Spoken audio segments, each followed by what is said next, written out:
So, good afternoon, colleagues. Today we are going to discuss how can we work together to strengthen and enrich the English learning in our institution because this world is a globalized world and the English proficiency is a fundamental tool for our students' success. And it's our responsibility to provide them with the best strategy and necessary support so they can become their better self. And of course, today, we are going to provide research back strategies and recommendations for enhancing this English language learning for the students. Of course, acknowledging the Colombian educational context and emphasizing the importance of the bilingualism in this globalized world. Okay, let's begin with a simple yet powerful idea. Language is a system, but it's not just any system. It's one that is intimately tied to some of our most personal and familiar experiences, our emotions, our intentions, our desires, and our thoughts. It's the tool that we use daily to connect with others, to solve problems, to reflect on life, and to make sense on the world. As language teachers, we are not just teaching skills, we are opening the door to self expression, to identity, and human connection in another language. Because language is central to human lives, it has drawn attention from many fields of study. For example, anthropology, sociology, linguistics, and psychology, among others. Each discipline has helped us to understand different aspects of language, its cultural roots, its social functions, its structure, and its role in mental development. Historically, one of the earliest thinkers to reflect on language acquisition was San Agustin, a philosopher and early psychologist during the Middle Ages. And he believed that children acquired language by listening, observing, and repeating the names of the things. For him, language learning was a process of exposure and imitation. This idea still holds value today, especially when we think of young learners picking up new vocabulary through interaction and repetition in meaningful contexts. However, later theories offer new perspectives. The behaviorist view emphasizes stimulus and response. Language as a learning behavior reinforced through practice. But then come a groundbreaking shift with Noam Chomsky, who challenged these earlier ideas. Chomsky argued that language learning cannot be explained by imitation alone. Instead, he introduced the idea of an innate cognitive structure, what he called a universal grammar. According to Chomsky, all children are born with a built in capacity to acquire language, and the language they hear activates their internal system. So allowing them to construct grammar and meaning from input that is often incomplete or imperfect. As teacher, this insight is crucial. It tells us that our students are not empty vessels. They have cognitive tools ready to work. They just need rich, meaningful exposure to the target language. We don't need to overload them with rules right away. We need to create opportunities for authentic communication because that's where real learning begins. Now let's consider the relationship between meaning and sound. Technically, both meanings and sounds exist outside of language, but language is what connect them. It gives us the ability to encode thoughts into sounds and for others to decode those sounds back into meaning. This process is at the heart of what we do in language education. It's not just teaching students what words mean. It's helping them to understand how to use those words in real time to connect ideas, emotion, and experiences.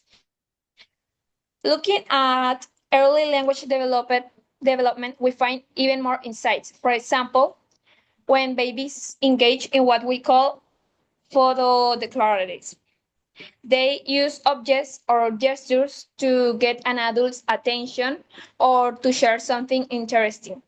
Think of a toddler pointing at a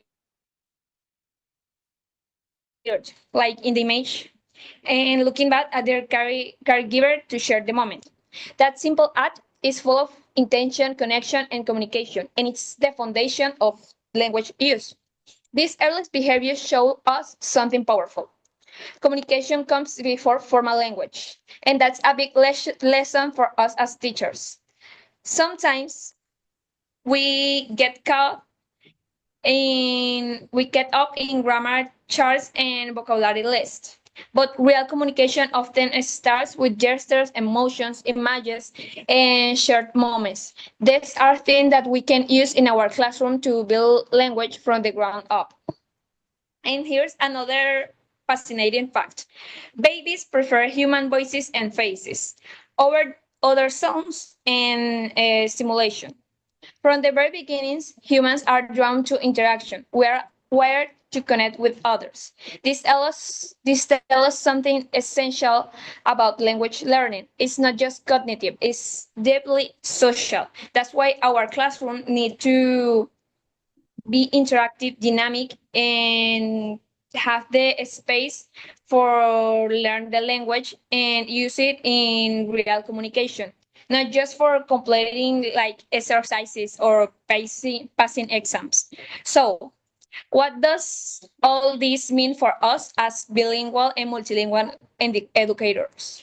It means that our role is not simply to teach grammar and vocabulary, it's to create meaningful experiences where language comes alive.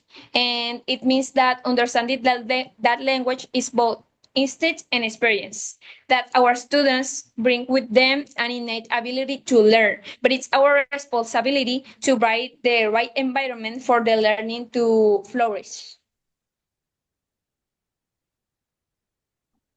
Just like those, there's plenty more ideas about babies and their language acquisition. John Austin had a theory and he even wrote a book based on it. It is called Acts of Speech, and it talks about how we use the language to transmit and understand our intentions and the intentions of other people. He said that when we talk, we're doing three acts of speech, as you can see here in the slide: the one of saying, the one of transmitting an intention, and the one of producing an effect on the ones that listening. For example, a baby crying. He produces an effect on the mother that is coming to help. But what happens after? They grow up a little and they are developing their first language, their mother tongue. There's plenty more ideas and myths about children and their language acquisition. Here is when second language interposes. Next, please. There's a widespread belief that children are facile second language learners. Second language acquisition may reflect psychological and social factors rather than biological ones. It frequently happens that children are placed in more situations where they are forced to speak a second language. Experimental research in which children are compared to in second language learning has consistently demonstrated that adolescents and adults perform better under control situations. Control learning environments refer to structured settings where language learning is guided and directed, such as classrooms or language labs. In these environments, learners are often presented in and they are often presented with explicit language instructions, drills, and exercises designed to help them to master a specific language skill, such as practicing speaking and listening skills in a controlled environment with audio or video recordings and receiving feedback from instructors. Also, teachers provide explicit grammar lessons, vocabulary and instruction, and guided conversations practice in a structured setting. With this, there's also said that the younger the child, the more skilled in acquiring a second language. But as I said before, adolescents and adults have more developed cognitive abilities, which enable them to understand and to apply language rules more effectively than children. There's also the fact of the motivation because adolescents and adults may be more motivated to learn a second language as they have a clear understanding of the benefits and goals of language learning. Next, please. But what about immersion? Well, immersion in a language doesn't guarantee faster learning. While it is often assumed that surrounding oneself with a language will automatically lead to immediate progress, research suggests that this isn't always the case. Immersion can certainly be beneficial for language learning as it provides learners with opportunities to hear and practice the language in context. However, immersion alone may not be able to or not, it wouldn't be enough to guarantee faster learning. Other factors such as the quality of input, the learner motivation, and the individual learning styles can also play a significant role in determining the effectiveness of immersion. So regarding the idea that students learn at the same rate, whether they use or they support their first language or not, there's evidence that suggests that this is indeed the case. Some research also has shown that learners who are allowed to use their first language or that are forced to it as a support mechanism can actually learn just as quickly as the learner that is just immersed in the target language. So there's many aspects to develop in a language that prove a fluent speaker couldn't mainstream academic work. Next, please. The academic language is just something else because a children wouldn't have fully acquired a second language once they can speak it because the academic language, which is necessary for school success, takes much longer to develop compared to basic skills of communication. It isn't just talking, speaking, and listening. It is also about writing and making sure that the grammar is okay, that it's also a really difficult thing to achieve. Thanks. Thank you. So now we are going to focus on how can we strengthen the English learning process and how it can become a path to success for our students. So first of all, we have what we call the meeting individual learning needs. And basically, this is because knowing the needs of our students are important and also the difference because we can have different like learning methods depending on the cultural, the social, or the individual differences. So some children's, for example, learn by interacting with others, by listening, but maybe for another children's are easier in a reading way.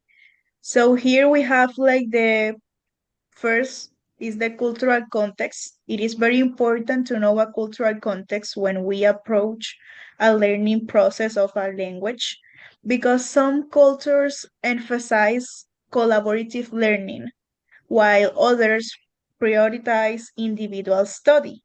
So, in order for us to see the best way that we can learn our students the language, the more easier it becomes to them when we understand their culture and the background, so we can apply that in the classroom.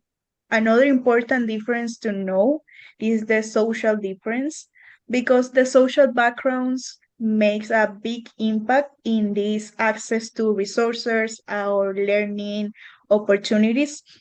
For example, a student that comes from a poorer environment may not be able to maybe buy as much books or maybe to see as much videos as a student from a richer environment.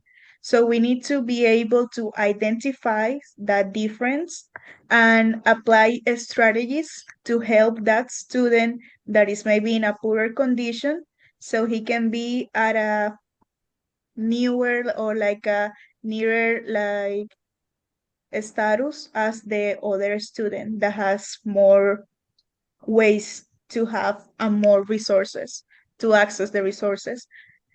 And also because of course the individual differences, this is basically for us to understand how our children's has like the learning style. So, as I mentioned earlier, some students are visual learners, so we can send them books or send them images or show them images and they're gonna learn better. But other students may be like auditory, so we need to maybe send them audios or videos or things like that. But there is another way of learning that we are discovering and trying to like apply in the classrooms, that is the kinesthetic way.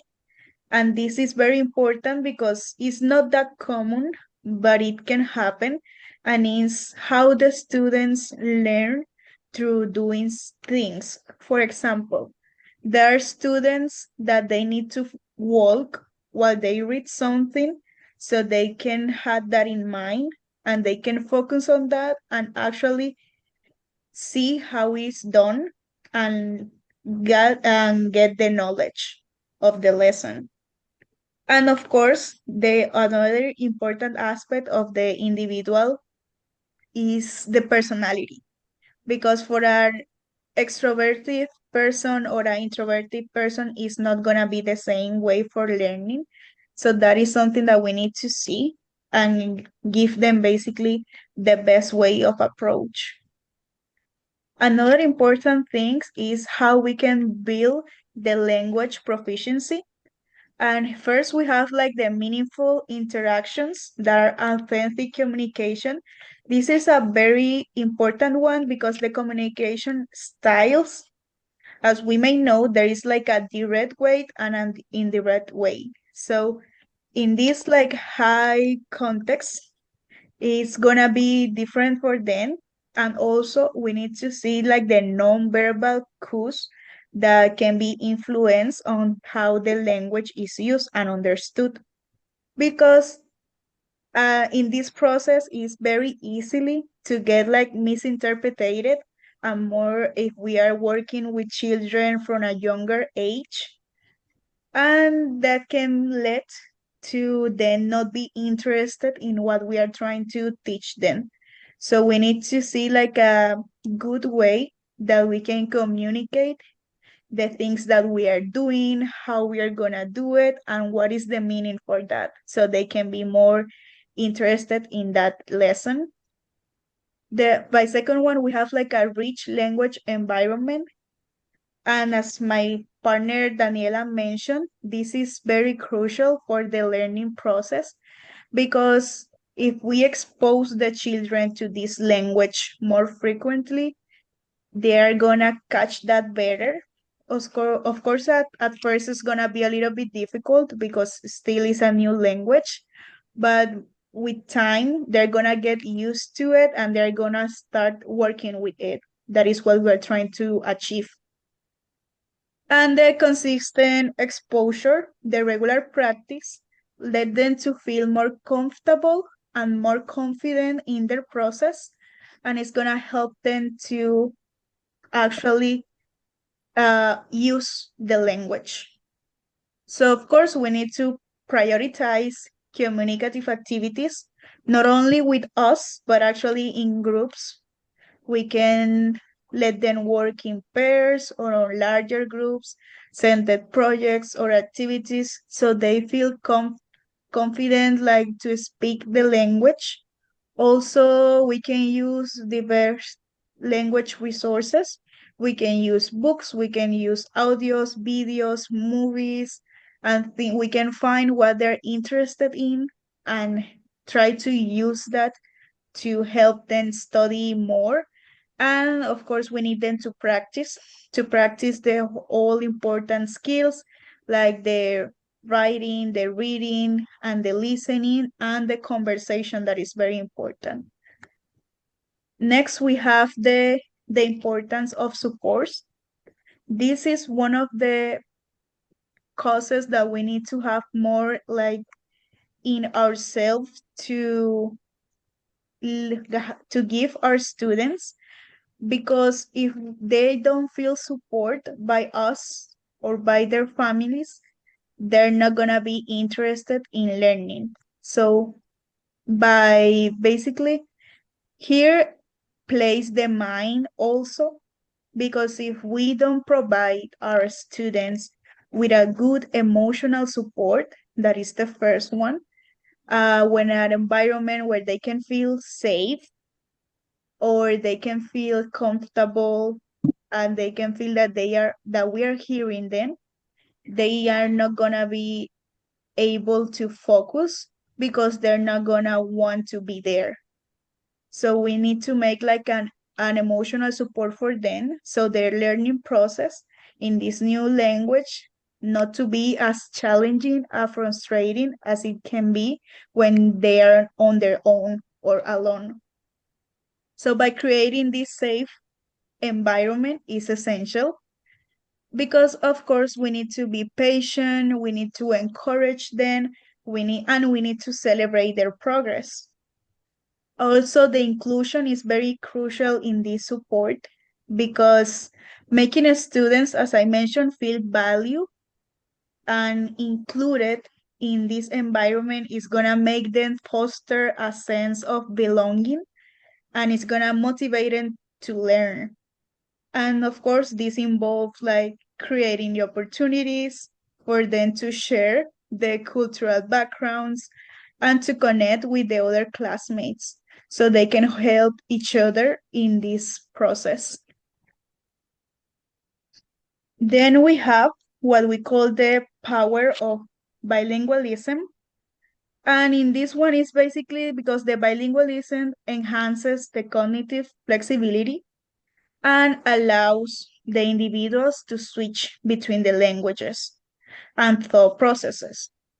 This is a very important one because this helps with the multitasking, the problem solving, and the academic skills.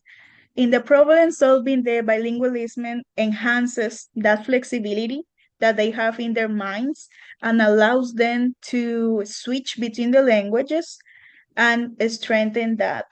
So when we give them some work or activity, they're gonna be able to communicate with us in both languages. And that's what we are trying to achieve also. The multitasking is gonna help them because research suggests that the bilingualism impacts in their academic achievement, and mostly in areas, as I mentioned, like reading, writing, and even math.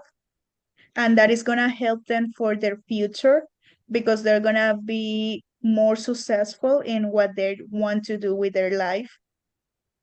And here is like the implications is that this highlights the cognitive benefits and it supports the importance of still promoting the bilingualism in the education.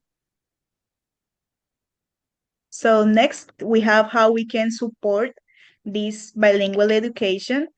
And we have that this should be recognized. We need to recognize the benefits and support this high quality education. That is what we are trying to give our students. So we have like something that is the policy reconnection, that is the policies of the education should acknowledge the cognitive, the social, and the economic advantage of the bilingualism. And this includes like funding the bilingual program, providing the teachers trainings, and promoting the community awareness. And this one is very important because we need our teachers to be provided with the correct training to help them lead the students in their own path so they can become successful.